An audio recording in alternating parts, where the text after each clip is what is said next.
Beast Larson with tip number 4 on how to improve your bench press. Just to review, tip number 1 is your proper grip, finding that sweet spot. Tip number 2 is lift-offs, lifting that last couple inches, extending your arms out with heavier weight than your max. Tip number 3 is shrug heavy, have your partner shrug heavy.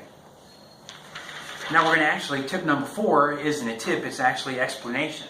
You've got to figure out what kind of sets and workout works for you. So I'm going to hold some papers up, examples, that way as you're watching, feel free to pause and write it down or print it off. Number 1 is pyramid. To warm up with, do 3 sets of 10 and figure out what's a good warm-up weight for you. And be consistent on all of your days, your bench days, warm up with the same weight. So hit 3 sets of 10, and you can Google this too. It'll give you different weights for whatever your 1 rep max is, say 300 pounds for instance. It'll tell you how to pyramid, going up from 12 to 1 and 1 back down. But you start off with the weight, you do 12 reps, increase the weight to 8 reps, increase to 6 reps, 4, 2, and 1. Remember 90 seconds to 2 minutes rest in between. If you've got a partner, make sure they jump down, do their set, switch your weight, and get right back to it. No standing around talking. After your 2 minutes down here, there's 1 rep. You're going to do 1 rep again, then decrease your weight. You'll see the up and down arrows, decrease. 2 reps, decrease 4, 6, 8, and 12. This will put you right about 96 reps.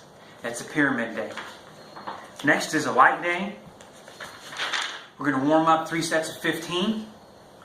Increase the weight, 3 sets of 12. Increase the weight, 3 sets of 10. And decrease the weight, I call it a burnout day. I'm going to do more reps than I did on my warm up of 15. So I'll do 2 to 3 sets of maybe 20 to 30 reps. I want to get that burn. Now I don't train to failure. I don't train until my last rep fails, I drop and my spotter gets it. That just burns my muscles, and mentally it just defeats my day.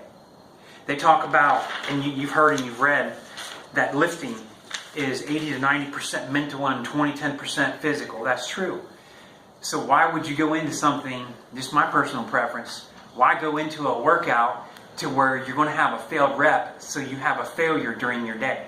We don't go to work to have a failure. You don't go take a driving test to have a failure. Why work out to have a failure? So I train so that last rep, I'm barely getting it, I feel good. A medium day, 3 sets of 15 to warm up. Increase your weight, 3 sets of 8. You're going to notice this pretty line here, I'll explain it. Increase your weight, 3 sets of 6, 3 sets of 4, increasing again. Decrease back to the same weight. It says same weight right here. This 8 is your comfort zone. What weight can you do for 3 sets of 8 comfortably and still have some left? When you finish, you go back to your comfort zone, do 3 sets of 8, you end on a positive note. You see my positive reinforcement? When I talk motivational videos that I made, positive, positive, positive. Your workout has to be great. So end in your comfort zone with a positive day. Let's talk about the heavy day. Warm up a little bit different. I do 3 sets of 10 because you're going to be pushing up some heavy weight.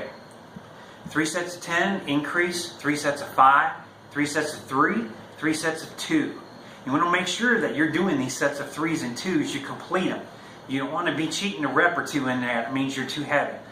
You still want to have some left. Drop your weight, do a set of 8, set of 12, set of 12. If you need to, any of these days, drop the weight some more, go back to your warm-up weight and have a little bit of a burnout. Lastly, and just a reminder about your spotters, always tell your spotters exactly what you want from them. If you want to lift off, tell them. If you have side spotters, tell them don't touch it unless it's laying on me or I yell or whatever. Give them that instruction and tell them. Okay, warm up. You see it says 35%, 40%, 45%. So I do a set of 15, set of 12, set of 10. Increasing your weights. Then for me, just as an example, when I was benching 405 as a max, 70%, I would do 315 about 6 times.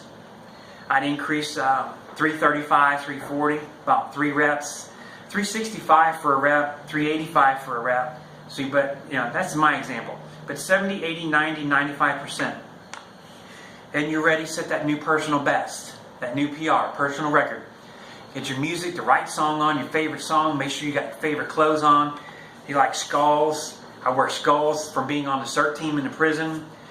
If you have whatever, I wear a lot of shirts that say Beast on there. That's my nickname, Beast. Whatever it is that gets you going, get your mojo. Beat in your face, beat your chest, smack your legs, have your buddy smack you in the back, break dance, dance in the corner, jump up and down, whatever it takes. Flip that switch so when you come lay down, you're 1,000% all business. Not 110%. You don't set records at 110%. You got to be way beyond that. And this is your moment. Get your spotters ready. Tell them exactly what you want, what you don't want. You're ready to go. Get that bar. You bring it down, that light touch. That's why we work our back heavy. Control down. Touch the chest. Explode up, strong and powerful. Push it up like it's nothing. Lock it out. Set it back on that rack. Jump up. Start high-fiving. When you're going to do these and you're setting a new best, have somebody video it for yourself. Take pictures of it. Put it on YouTube. Put it out there for everybody to see. Put it out there, share, send a link to me. You can find me on Facebook and Instagram, Steve Beast Larson or Sergeant Beast Larson. Send it to me. Me and everybody else that watches will be happy to see all this. We want to share and be a part of your greatness. I'll put my new maxes on there for you. Put them on there for the rest of us. Again, good working out, good looking. I'll see you soon.